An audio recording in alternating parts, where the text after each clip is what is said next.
Hey y'all, cooking, cutting up, keeping it real. Hope everybody's enjoyed their snow day. I know I have. I've done laundry and straightened up a little bit, but basically I've looked like this all day. It's kind of nice. Let my pores breathe, all that good stuff. What I'm doing tonight is a really quick soup that's really good. It's homemade potato soup. I have cut up 5 pretty medium or large potatoes. I peeled them and quartered them, and I'm getting ready to put those on the boil. I'll take a picture, I'll post it, and then I'll show you how I get mine on. Cooking, cutting up, keeping it real potato soup.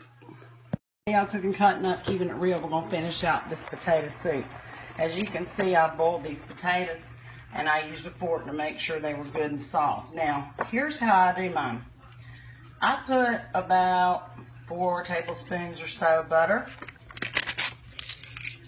without the paper. Okay, there's another piece. Hold on. And then I put, because my kids and my husband don't like chunky onions, I put a little bit of onion powder in mine. Or if you have minced onions. Or if your people like real onions, put you some real onions in there and boil it with the potatoes. That's what I do. But they don't like it. So, okay, then I'm going to put about a good tablespoon or so of garlic powder. And then I'm going to put this on low. Because what you want to do now is you want to heat this through without scorching the milk when you put the milk in. Now I'm going to put a pint. Let me get this butter melting. Meanwhile, I'm going to grab my milk out of the refrigerator. Hold on. Yes, there's Sophie. She's just hoping that I dropped something. Aren't you, girl? Aren't ya? Yeah. Okay, so I'm going to have my milk ready here. Sometimes I use some milk to thin it out. I also will use potato flakes to thicken it. So let's see how thick we got it. While I grab my potato flakes. Forgot to grab those. Sorry. But you can see how mushy these potatoes are. You want them still sort of solid, but sort of not. And that starchy potato will help make this soup thicker. Okay, so I'm putting in heavy whipping cream. If you have whipping cream, that's good, or heavy whipping cream. I just happen to have heavy whipping cream. I'm going to put that in. Give it a stir. Or you can use half and half. Or you can use whole milk, whatever. But this makes it really rich and really good. And as that heats, I'm going to add a package of real bacon bits. Now, you can do bacon. You can do turkey bacon. You can do chunks of ham. But in my opinion, potato soup needs a little bit of meat in it. And that's just enough to give it some flavor there. You can see it's thickening up pretty good. I'm going to add about a teaspoon of black pepper.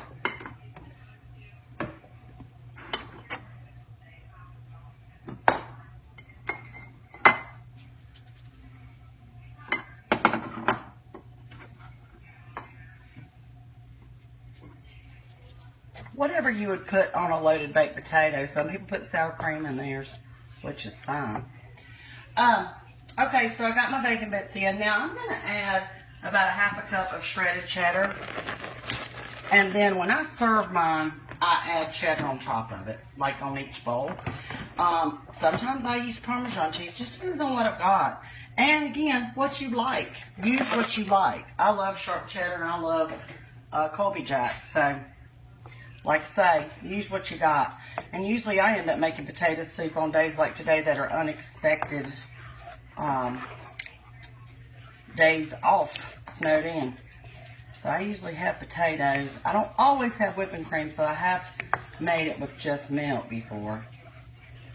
Alright, you can see that that's thickening up nicely. I wish I had done this before. I didn't think about it until Drew called me last night from NC State in his apartment, and he wanted to make potato soup. And he was like, can you send me a recipe? I said, I'm going to just have to tell you how to do it. Now you see why. The other nice thing about this same recipe, and basically you do it the same, is you can add oysters to this and have oyster stew, which is fabulous. With oyster stew, you would do the exact same thing, except at the end, this phase, right now, you would add your oysters. You would drain them and wash them and then put your oysters in. And you would cook them just long enough for them to clump a little bit. So there you have it. That is my rendition of homemade potato soup, which my father-in-law loves. So I'll be sending him some of that.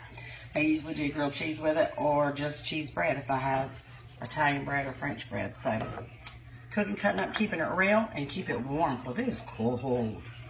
Potato soup.